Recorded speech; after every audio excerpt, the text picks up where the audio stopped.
Hitler didn't declare war. On September 1st, 1939, he struck without warning, which is the way of the aggressor. World War II was said to have started on September 1st, 1939, when Nazi Germany invaded Poland, which caused France and Great Britain to declare war on them 2 days later. Yesterday, December 7th, 1941, a date which will live in infamy. The United States of America was suddenly and deliberately attacked by naval and air forces of the Empire of Japan.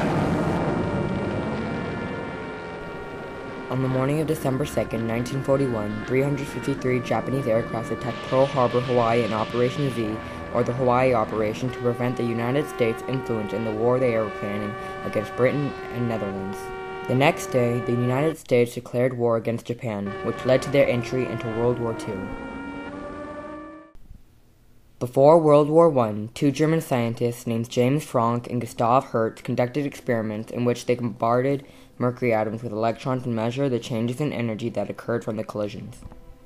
These experiments helped develop Niels Bohr's theory that states that an atom can absorb internal energy in absolute amounts. At the same time, Adolf Hitler became the leader of the Nationalist Social Party in Germany. In 1921, Jewish scientists Otto Hahn and Lise Meitner discovered nuclear isomers. In the 1930s, the U.S. had become intrigued by the research of Enrique Fermi and Emilio Seger, which included experiments where elements like uranium were bombarded with neutrons. By the year 1935, they had discovered slow neutrons, whose properties were key to the operation of nuclear reactors. Fritz Strassmann, who had discovered that the nuclei of uranium split when bombarded with neutrons, joined Otto Hahn and Lise Meitner. In January of 1939, the physics conference held in Washington discussed the possibility of creating an atomic bomb which, if created, could be used to blackmail and control the other nations. Encouraged by their successful progress, Szilard discussed with Dr. Einstein in the summer of 1939 the results of their findings and stressed the urgent need for action by the U.S. government. Conscious of the disaster which would inevitably follow if Nazi Germany should be the first to succeed in releasing atomic energy, Dr. Einstein decided to write a personal letter to the president. On the 2nd of August in 1939, 3 Jewish scientists, Albert Einstein, Leo Szilard, and Eugene Wigner, fled from Europe and wrote a letter to President Franklin D. Roosevelt talking about the nuclear developments in Germany. As a result, he discussed with the British government about sabotaging Germany's efforts in nuclear advancements. In 1942, the Manhattan Engineer District, a code name for the project led by United States in World War II, whose goal was to develop the first atomic bombs, led by Brigadier General Leslie Groves, drafted Robert Oppenheimer, Leo Szilard, Otto Frisch, Niels Bohr, and many other scientists. On July 16, 1945, 3 bombs were successfully made and tested in Alamogordo, New Mexico. On April 30, 1945, Hitler committed suicide, and 7 days later, Germany surrendered to the Allies.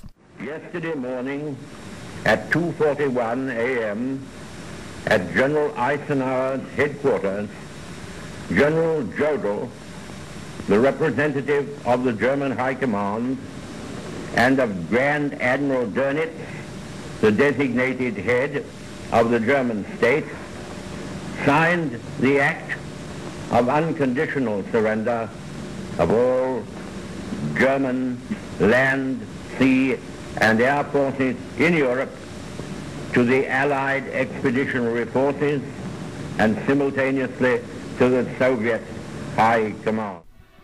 When the atomic bomb was ready to be dropped, Germany had surrendered. Leo Szilard and James Franck had petitioned the use of the bomb, but was ignored by the new President of the United States, Harry S. Truman, who decided to use it on Japan. Having found the atomic bomb, we have used it.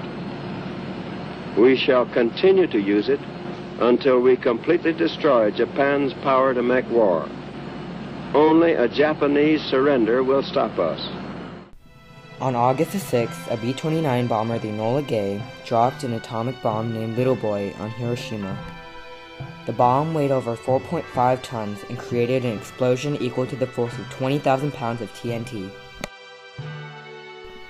The bomb works like a gun-type weapon, which detonates when a mass of uranium is pushed into another mass, which creates a nuclear reaction, causing the explosion, which is the same as a Fat Man. The bomb Batman, a plutonium bomb, was dropped on Nagasaki on August 9, 1945, by Boxcar, another B-29 bomber, at 11:02 a.m. I now invite the representatives of the Emperor of Japan and the Japanese government and the Japanese Imperial General Headquarters to sign the instrument of surrender at the places indicated. Mr. Shigemitsu comes On August to the 15, surrender table. 1945, Japan surrendered, and on September 2, 1945, the Second World War had ended. The total death count of Japan amounted to about 2 million people. Over time, tens of thousands more people were killed from radiation, and offspring were affected with nuclear radiation diseases such as leukemia, heart disease, genetic mutation, and various cancers. The use of the atomic bomb, with its indiscriminate killing of women and children, revolts my soul. The Japanese were prepared to negotiate all the way from February 1945, up to and before the time the atomic bombs were dropped. If such leads had been followed up, there would have been no occasion to drop the atomic bombs. Herbert Hoover. Herbert Hoover detested America's use of the atomic bomb. He believed that the bombs weren't necessary because Japan was open to negotiation, and if America negotiated, the use of the atomic bombs wouldn't have been necessary.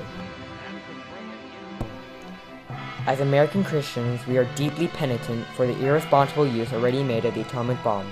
We are agreed that, whatever be one's judgment of the war in principle, the surprise bombings of Hiroshima and Nagasaki are morally indefensible. Federal Council of Churches. People in the Christian faith felt that the bombings were horribly wrong. Despite someone's view on the war, the Christians had believed that it was inexcusable that America had used the bombs. If a means is justified by an end, the use of the atomic bomb was justified, for it brought Japan to her knees and ended the horrible war.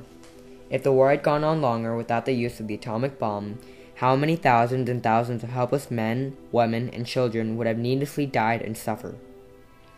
Delphin Yarnilla, member of the Tokyo Tribune. According to Yarnilla, the use of the bomb ended the war. The atomic bomb created such a devastation to Japan that they were almost forced to surrender. If the bomb wasn't used on Japan, the war would have continued, and many, many more innocent people would have been killed. The truth, as we are reminded so often in this present conflict, is that usually in war there are no good alternatives, and leaders must select between a very bad decision and an even worse choice. Hiroshima was the most awful option imaginable, but the other scenarios would have probably turned out even worse. Victor Davis Hanson, Considering Hiroshima, National Review, August 5, 2005. Victor states that in war there is a very bad decision and other decisions much worse. In this case, the bombing Hiroshima was a decision we wanted to ignore, but the alternatives would have created much more destruction and death.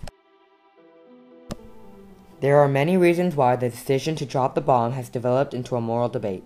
People believe the decision was just due to the fact it helped end World War II, lessen the chance of casualties in the United States, and put forth a new age of nuclear science and technology. Other people regard the decision as unrighteous because of the deaths of tens of thousands of people and the after effects of nuclear radiation that affected the next generation of those who were in Japan. There are never any good outcomes in war, and as time goes on, the debates regarding the bombings of Hiroshima and Nagasaki will continue to remind people of the grim events of the war.